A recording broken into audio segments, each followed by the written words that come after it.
Good afternoon, class. Myself, Dr. Bhanu, and today is my lecture on airway management. So, what is airway management? ये समझ लेते हैं हम लोग और एयरवे मैनेजमेंट का हमारा ऑब्जेक्टिव क्या है, ठीक है। और एम्स ऑफ एयरवे मैनेजमेंट क्या है हमारा? एयरवे मैनेजमेंट की क्यों जरूरत पड़ती है? Airway management is critical situation. Airway management क्या कैसी सिचुएशन है? क्रिटिकल सिचुएशन, जब पेशेंट को सांस लेने में हम लोग हेल्प करते हैं, लाइफ सपोर्ट के लिए यूज होता है। एयरवे मैनेजमेंट इन इलेक्टिव केस, और किस केस में एयरवे मैनेजमेंट किया जाता है? सर्जिकल पर्पस के लिए, जब कोई सर्जरी होती है या कोई ऑपरेशन होता है तो उसमें एयरवे मैनेजमेंट किया जाता है। उसमें हम लोग क्या करते हैं? अपर एंड लोअर एयरवे मैनेजमेंट जानने से पहले हम लोग अपर एंड लोअर एयरवेज के बारे में जान लेते हैं, जो रेस्पिरेटरी ट्रैक का पार्ट है। रेस्पिरेटरी ट्रैक में ही क्या होते हैं? एयरवे होते हैं, जिसमें क्या अपर और लोअर एयरवे। ये हमारा अपर एयरवे और नीचे का हिस्सा हमारा ये लोअर एयरवे। तो अपर एयरवे में हम लोग क्या इंक्लूड होते हैं? अपर एयरवे में नेजल कैविटी, नेसोफैरिंक्स, ओरोफैरिंक्स, लैरिंगोफैरिंक्स, इन तीनों को कंबाइंड भी हम लोग फैरिंक्स बोलते हैं, ठीक है। और हमारा लैरिंक्स, तो लैरिंक्स से लेकर नेजल कैविटी तक हमारा ये पार्ट अपर एयरवे है। और ट्रैकिया और लंग्स और ब्रोंकियोल्स, ब्रोंकाई और ब्रोंकियोल्स, ये lower airway. Trachea, primary bronchi और ब्रोंकियोल्स तक हमारा ये एयरवे, जो हम लोग इंस्पायर करते हैं एयर को, हवा को हम लोग अंदर लेते हैं, ठीक है, सांस खींचते हैं, उसका रास्ता है एयरवे। अब इसमें एयरवे एनाटॉमी के बारे में समझेंगे तो अपर एयरवे और लोअर एयरवे में क्या क्या आता है? अपर एयरवे में फैरिंक्स, जिसमें नेसोफैरिंक्स, ओरोफैरिंक्स, ठीक, और लैरिंगोफैरिंक्स से आ जाता है वो, और एपिग्लॉटिस, ग्लॉटिस, वोकल कॉर्ड, लारिंक्स, ये हमारा अपर एयरवे में। लोअर एयरवे में ट्रैकिया, ब्रोंकाई, एल्वोलाई और लंग टिश्यू और प्लेउरा, ये हमारा लोअर एयरवे में आता है। ये मिड सजाइटल व्यू है, सामने से वर्टिकली सेक्शन करने के बाद आपको सजाइटल व्यू, सजाइटल व्यू में सजाइटल सेक्शन करने के बाद सजाइटल व्यू देखने को मिलेगा। उसमें आपको क्या देखने को मिल रहा है? ये हमारी नेजल कैविटी है, उसके बाद यहाँ पर नेसोफैरिंक्स आ रहा है।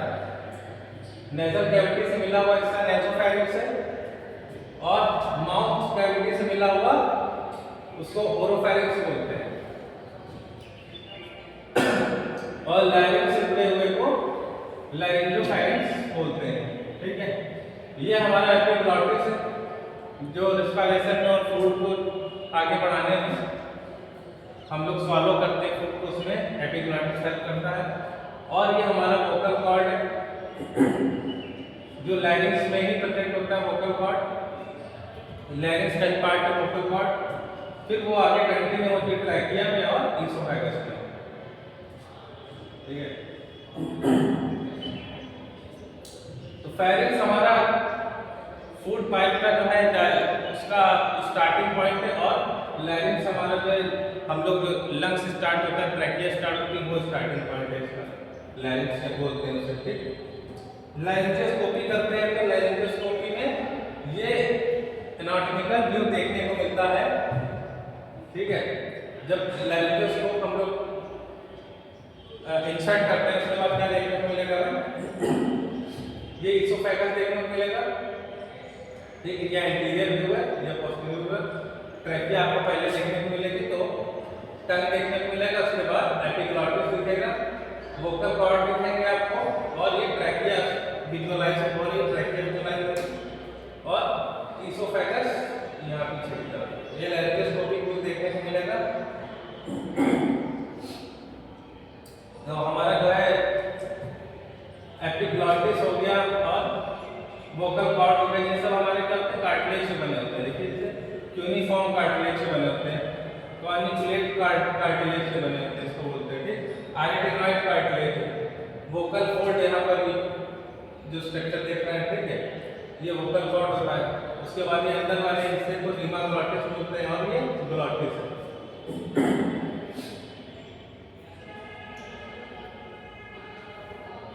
अब इस एयरवे मैनेजमेंट में जो है हमारा थायरोमेंटल डिस्टेंस भी वेरी इंपॉर्टेंट है।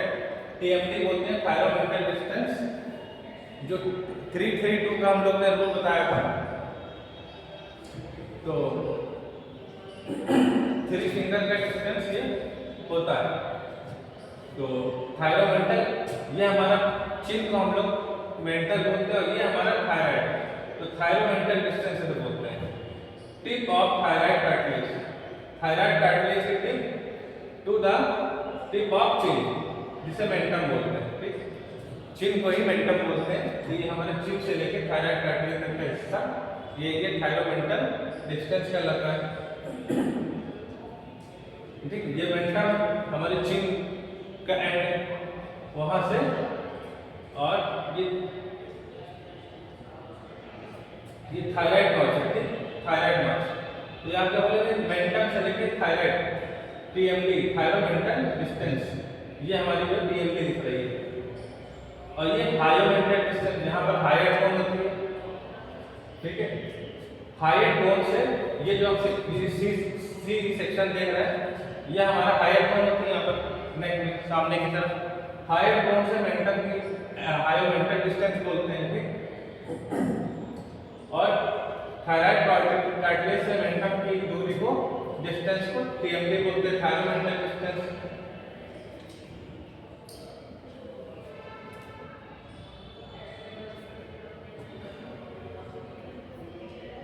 नेक्स्ट मेलोफेटिक स्कोर हमने बताया था पहले लास्ट लेक्चर में, क्लास 1 से लेकर क्लास 4 ये इसका क्लासिफाइड होता है।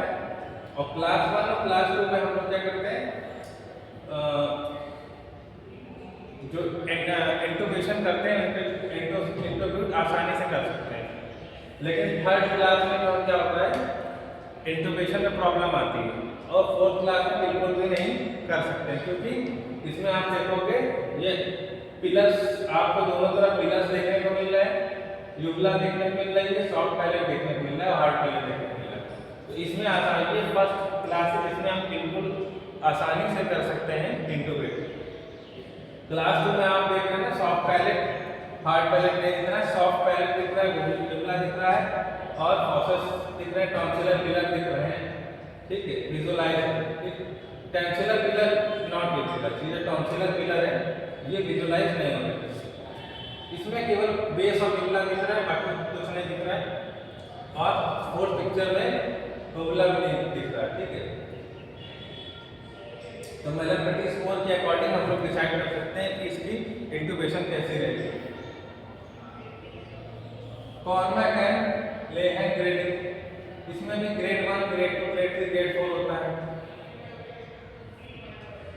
ग्रेड 1 में calculation of the entire glottic aperture, grade 1 में पूरा ग्लॉटिक अपर्चर देखने को मिलेगा।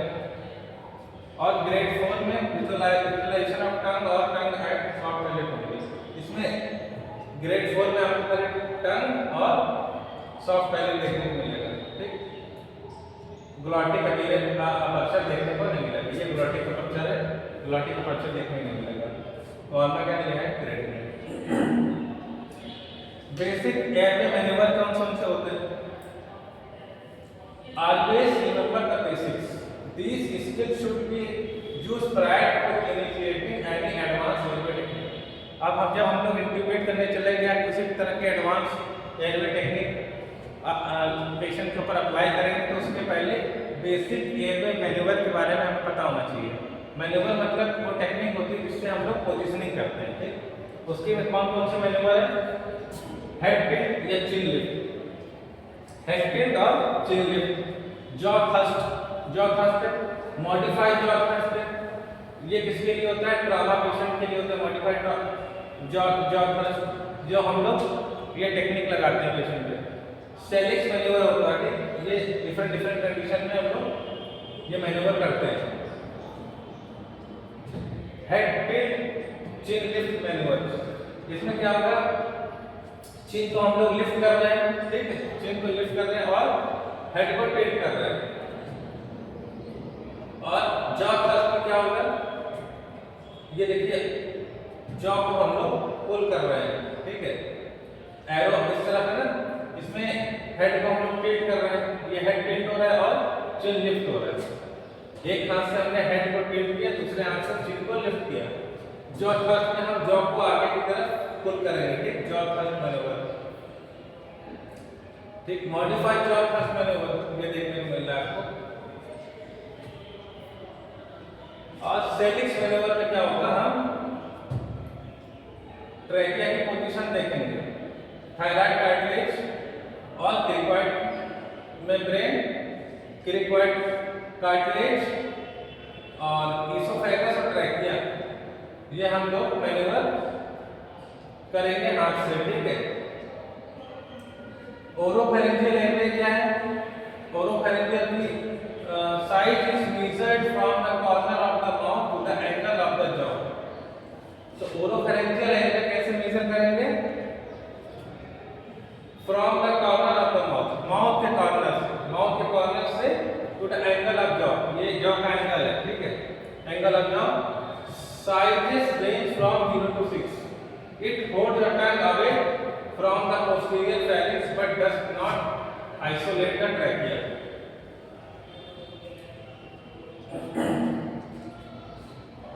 ठीक है, इसमें क्या होगा, हमारा pharynx, posterior pharynx इंक्लूड होगा लेकिन ट्रैकिया इंक्लूड नहीं होगा। ओरल एयरवे इंसर्शन टेक्निक, ये ओरल एयरवे इंसर्शन टेक्निक है जैसे, ठीक, इसको आगे हम देख लेते हैं। ये टेक्निक में क्या होता है, the oral airway is, oral airway है, ठीक है, oral airway is inserted with the curve toward the side of the mouth. तो कर्व किधर रहेगा, माउथ के साइड रहेगा, then rotated so that the curve of the airway matches the curve of the tongue. तो बाद में से टंग के अकॉर्डिंग इसका शेप बना होता है, ठीक है, तो टंग के अकॉर्डिंग इसका शेप बना हुआ है सी शेप में, ठीक, ये टंग यहाँ पर टंग है, ठीक है, ये टंग है यहाँ पर, टंग के ऊपर ही सी शेप में ये पूरी तरह से फिट बैठती है, ओए ओरल एयरवे ऐसे फिट बैठता है, ठीक। उसके बाद में से रोटेट कर दिया जाता है, रोटेट होने के बाद ये ऐसे आ जाता है, टंग के ऊपर फिट बैठता है। नेसोफैरिंजियल एयरवे, नेसोफैरिंजियल एयरवे में क्या है, सॉफ्ट प्लास्टिक और रबर ट्यूब होती है, इसमें सॉफ्ट रबर और प्लास्टिक की ट्यूब होती है, that is designed pass just inferior to the base of tongue. तो टंग के बेस में ये नेसोफैरिंजियल एयरवे क्या होता है, टंग के बेस में फिट होता है, pass through one of the nearest and can be used in patient with an intact gag reflex. उसमें क्या होता है, तो pass one of the nearest के नाक के माध्यम से इंसर्ट किया जाता है, can used in patient with the intact gag reflex. इसमें गैग रिफ्लेक्स से बचने के लिए कंट्राइंडिकेटेड, इसमें इन केस ऑफ सस्पेक्टेड और पॉसिबल बेसिलर स्कल फ्रैक्चर, जिनके में स्कल का बेस फ्रैक्चर हुआ और ऐसे कंडीशन में बेसिलर स्कल फ्रैक्चर, स्कल का बेस में फ्रैक्चर हुआ तो वहां पर कंट्राइंडिकेटेड मना है, नेसोफैरिंजियल एयरवे मना। साइज रेंज फ्रॉम 17 से 26 सेंटीमीटर इन लेंथ एंड 6 से 9 mm इंटरनल डायमीटर। तो ट्यूब का साइज होगा 17 से 26 सेंटीमीटर लंबी होगी और इंटरनल डायमीटर जो होगा 6 से 9 mm होगा। Measured from tip of the nose to the corner of the patient ear. तो टिप ऑफ द जो नेसोफैरिंजियल एयरवे कहां से हम लोग नापेंगे, मेजर करेंगे, tip of the nose corner of the patient ear. तो पेशेंट का ईयर यहाँ का कॉर्नर है ये, ठीक है, नोज से ये ईयर का एरिया, ठीक, ये नेसोफैरिंजियल एयरवे, ठीक, ये एरिया जो है नोज से लेके ईयर का ये टिप, ठीक है। ये पिक्चर में आपको दिख रहा है जैसे insertion technique of the NPA, nasopharyngeal airway. तो ये एनपीए है, एनपीए में इंसर्ट किया जा रहा है।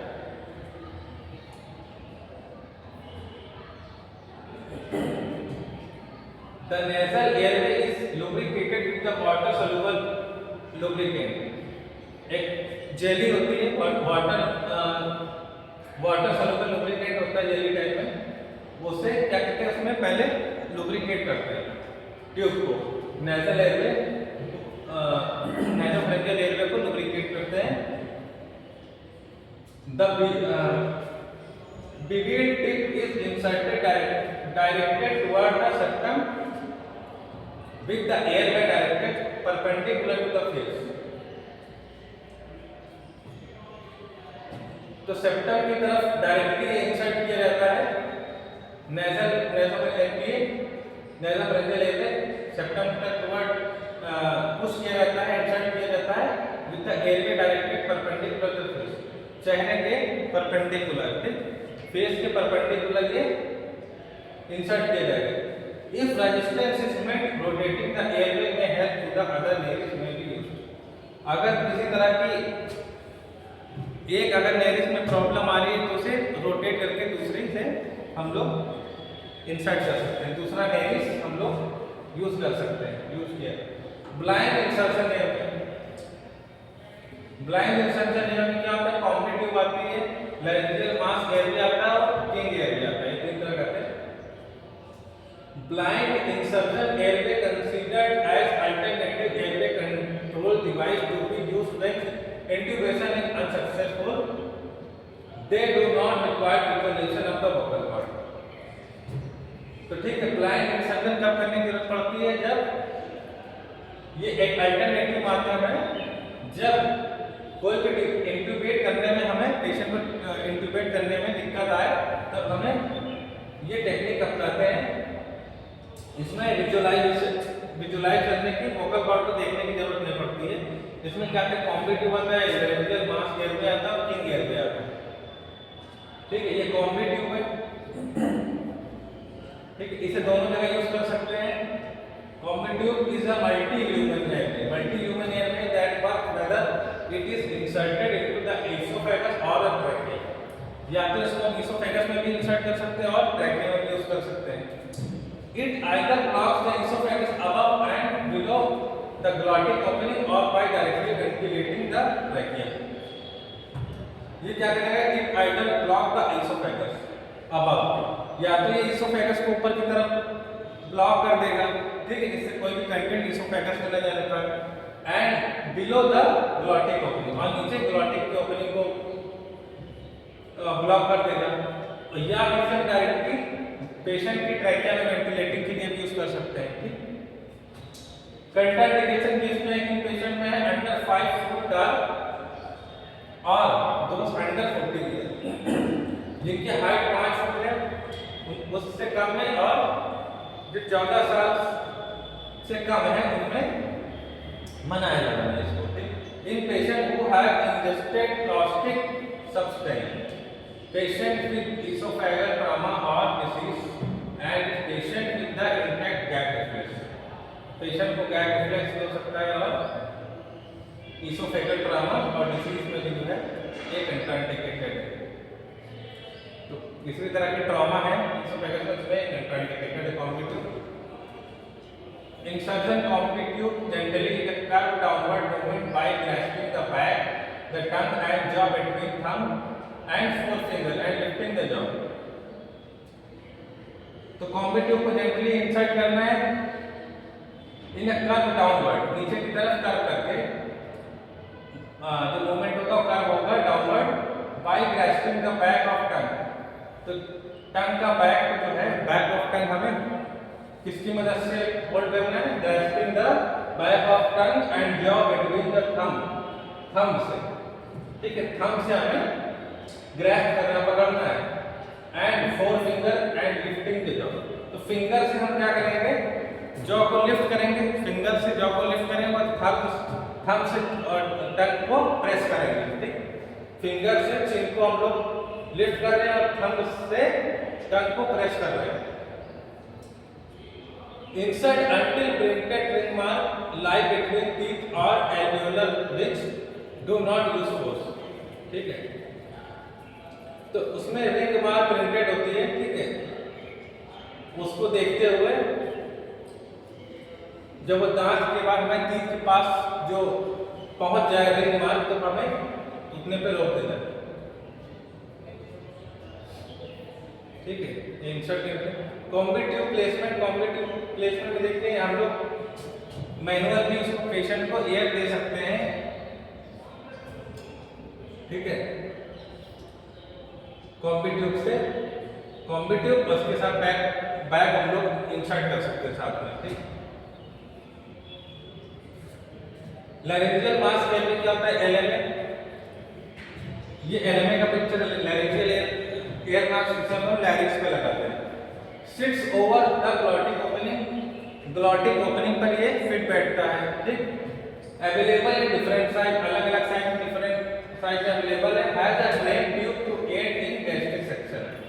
इसके साथ में ड्रेन ट्यूब भी लगी होती है गैस्ट्रिक सेक्शन के लिए, और which some version and endotracheal tube may be passed through the aided tube, और कुछ में एलिमेंट में ईटी ट्यूब भी साथ में ऐड ऑन रहती है, ईटी ट्यूब भी साथ में रहती है। किसी किसी में ड्रेन ट्यूब लगी होती है और कुछ एडवांस में क्या होती है, ईटी ट्यूब भी उसी में एलिमेंट में लगी होती है। ये एलिमेंट की पोजीशनिंग कैसे होती है? इस तरह होती है। जो एलिमेंट की पोजीशन देख रहा है ये पेशेंट की बैक की तरफ होती है।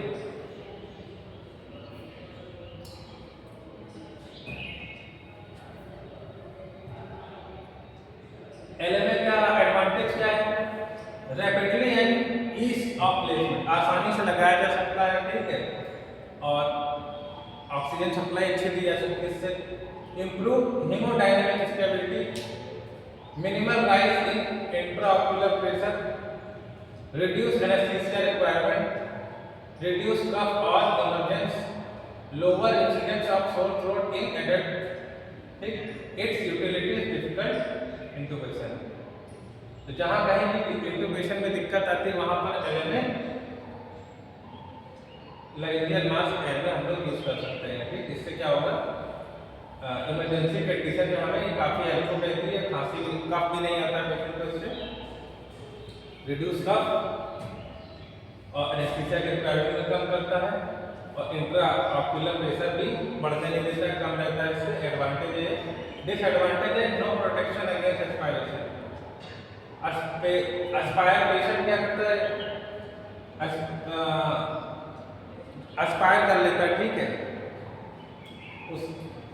उसके लिए जो है क्या प्रोटेक्शन नहीं है, क्योंकि किसी तरह की कोई प्रोटेक्शन नहीं, जिससे पेशेंट जो है एस्पायर न कर ले लिक्विड फ्लूइड। गैस्ट्रिक इंसफिशिएंसी होता है और air leak with positive pressure ventilation, air leak होने के चांस भी रहते हैं। ठीक है, आज का लेक्चर हम लोग यहीं पे एंड करते हैं एयरवे मैनेजमेंट का। इसका पार्ट 2 में हम लोग आगे डिस्कस करेंगे।